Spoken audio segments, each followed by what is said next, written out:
آیا ما دستمون بازه که هر چه خواستیم مناسک اضافه بکنیم؟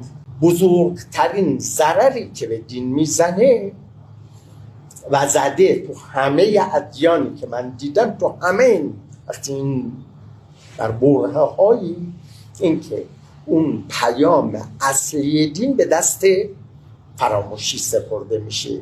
و اون مقدمات مناسک سازی این حرم هایی هستش که ما میسازیم، این مساجد تزیین شده ای که ما میسازیم، این حسینیه های تزیین شده ای که ما میسازیم. دینی که همش بشود، مذهبی که همش بشود عزاداری ابا عبدالله الحسین، با اینکه اصلش ارزشمند، ولی وقتی همش شد دیگه معلومه طبیعی جای نماز را میگیره، دیگه جای همه چیز دیگر را میگیره. امیرالمؤمنین 4 سال و خورده حکومت کرد. خب حاکم مسلمینه، شما بیارید که در این 4 سال ایشون یک بار برای پیغمبر اقامه عزا کرده باشه،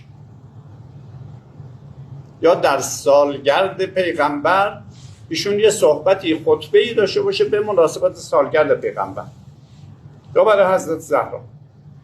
ابدا یک بار قبر پیغمبر رو تعمیر کرده باشه.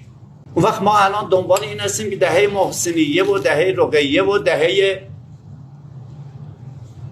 انواع اقسام دهه ها رو داریم درست میکنیم. اینا مناسک هایی هستش که داریم اضافه میکنیم ها. اینا هیچ کدوم از دین نیست، اینا هیچ کدوم از مذهب نیست، اینا به سخره گرفتن دینه، به سخره گرفتن مذهب هستش.